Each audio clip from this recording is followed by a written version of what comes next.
kuwa sisi tunaishi na watoto kama mlivyowaona pale, kuna watoto wenye mahitaji maalum. Kwa hiyo kwa wito tunaomba jamani,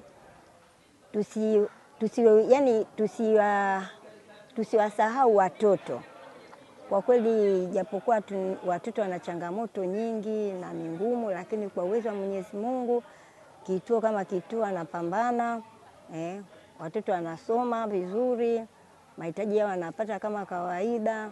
Kwa kweli tunamshukuru, tunawaomba tu ndugu zetu, hata siku nyingine na nyinyi hata kama hamna kitu, lakini kuja kwenu pia ni faraja kwetu sisi walezi.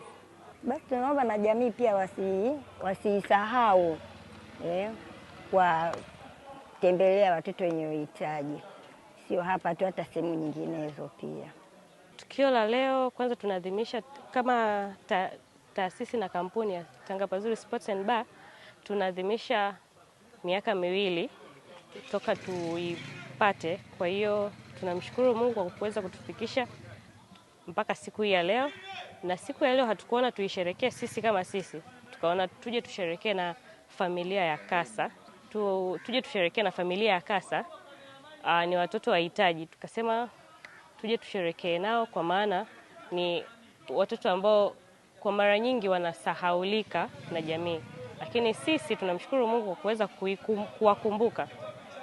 Tukaja tukasherekea nao katika hii miaka 2 ya Tanga Pazuri Sports and Bar. Wito wangu kwenye jamii ni kwamba katika maneno ya Biblia yanasema kutoa ni moyo na si utajiri. Nikiamini ya kwamba hata kidogo unachokipata tunatakiwa ushare ama ugawane na wengineo. Nikimaanisha kwamba vituo viko vingi vya watoto wahitaji na wahitaji ni wengi. Kidogo unachokipata tujaribu kugawana na hawa watoto, tuwakumbuke, tusiwasahau kabisa, kwa sababu nao pia ni wanadamu kama sisi, wana uhitaji. Familia zao wengine wameachwa, wengine wazazi wao wamefariki. Kwa hiyo ningependa jamii kama jamii ikae ikikumbuka kwamba wasikae wao kama familia, wakae wakakumbuka kwamba kuna familia zingine ziko zina uhitaji